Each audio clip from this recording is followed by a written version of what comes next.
I will officially say welcome everybody to the Fruitless Patreon. I am joined today by Dylan Weaver. Hello, folks. Pleasure to be here. Yeah, why don't you kind of tell everyone a little bit about yourself real quick, for those who don't know you? Yeah, so I, for 5 years, kind of running up till this past fall, hosted a podcast about Adventures in Odyssey called Wadfam Chalkpod. That was a endeavor with a good friend of mine, Andrew Sabo, and yeah, it was quite the ride.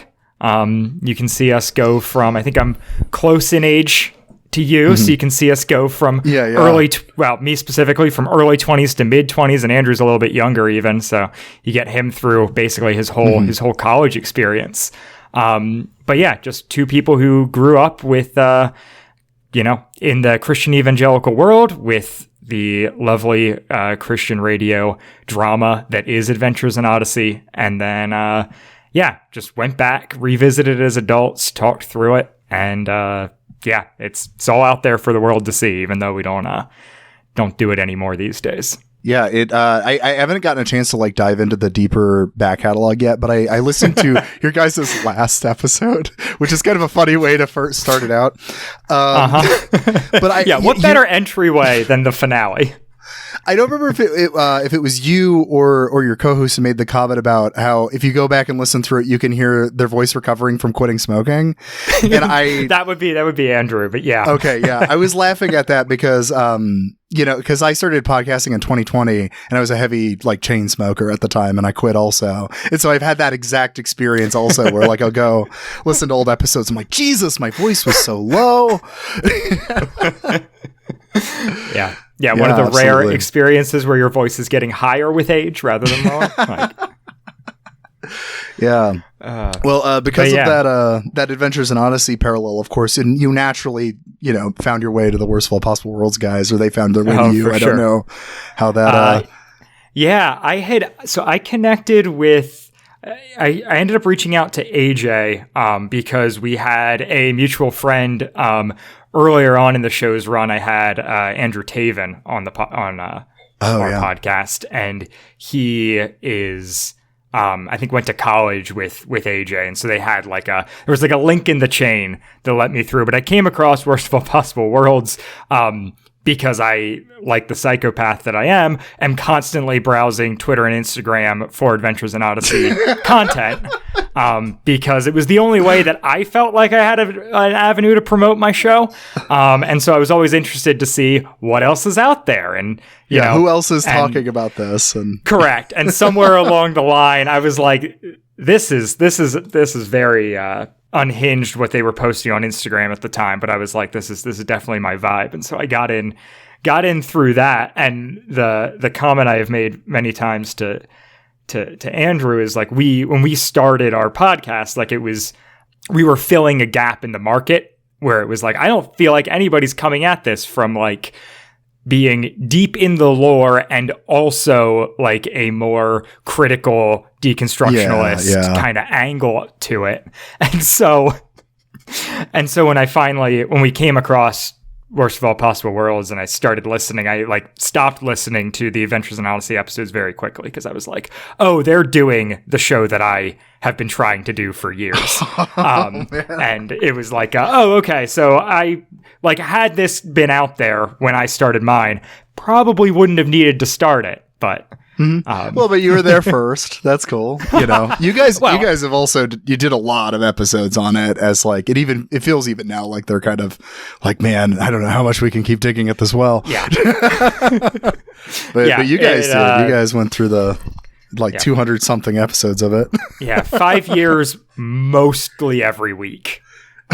So it's, it was an endeavor, and I don't entirely miss it, but there are parts where I'm I miss the act of doing a podcast every week. So now I am trying to position myself as a podcast pundit.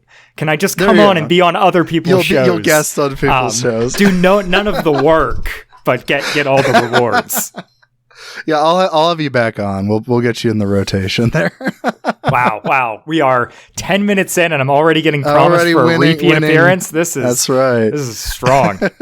I don't know. You haven't heard my takes. Maybe that's true. Maybe we're going to disagree and you're going to be like, not a chance. Well, so the reason I brought up Worst of All Possible Worlds, it wasn't just to randomly bring up your rival podcast, but it was because of them, I ran into you, and that's how we became mutuals. And then correct. This is like all a domino effect of how this episode is happening right now. Oh yeah. Then last year, I was like, I need to fucking figure out what mumblecore is. Everyone's talking about it. I don't feel like it makes sense. I still don't really feel like the term makes any sense after watching a bunch of them. But I watched a bunch of those movies last year, and you were the only mutual on Letterboxd I had that had actually seen like Alexander the Last or something like that. Yeah, because right, I'm a criminal who has spent way too much time. I had, Letterboxd does that like year in review where it's like, your most viewed actor and director, and I think it was 2021 when I went deep in my is it Joe Swanberg? Most for both actor and director. It was Joe Swanberg. Oh man. Well, see, and actually, you mentioned us disagreeing. This is what I was going to say. I know for a fact we disagree. That's actually why I think it's going to be an interesting conversation. Is because I've seen you like them more than me, and I think that'll be nice though, because we're kind of subject wise. I wanted to kind of defend. I've been kind of trying to defend Mumblecore because I talked shit on their show about Mumblecore one time, and I felt bad about it. So this has been like my apology to her. Yeah, I think that is how we met, which was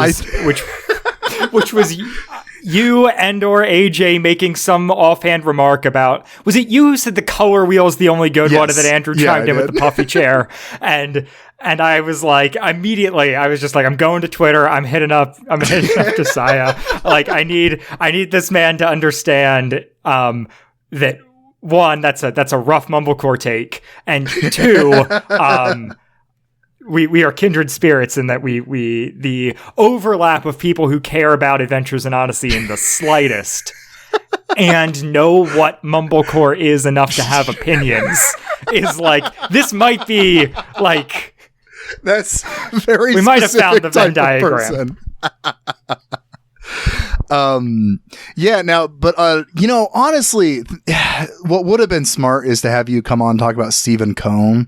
And maybe I might do that another time, because I realize my life, Stephen Cohn. We've talked already about the evangelicalism stuff, and now we are about to pivot hard and say that this is actually about the Safdie brothers. This episode, correct. Well, correct. And it's two very Jewish men. The like kind of logic was like, you had brought up when we were talking about this in the DMs, that there's kind of a weird thing with Mumblecore where people that everyone hates or like have beef with, like Joe Swanberg or something, people will be like, that's Mumblecore. But then like the Safdie brothers or Noah Baumbach or whatever, no one calls Mumblecore. Obviously sometimes Noah Baumbach, because Francis Ha is like probably the most successful Mumblecore movie. But like, aside from that, like, I don't know, there's a lot of these directors that like, they started in this genre, but nobody talks about them in context of this genre. So I kind of liked the idea of like framing the Safdies as like, let's look at them as Mumblecore directors, because their first two movies were Mumblecore movies. Yeah, kind of inarguably. And it's like the I feel like there's a couple pieces of like what defines Mumblecore. But like one of the keys for me is like there's a general community where I would love to make like the red string like diagram of how all these things intersect, because like the joy of watching a bunch of Mumblecore movies is that you sit during the credits and it hits the thanks part and you go, oh man, I know all these people. Because like they cross-pollinate in just like absolutely absurd ways, and it like brings so much joy to like this community and this very loose movement.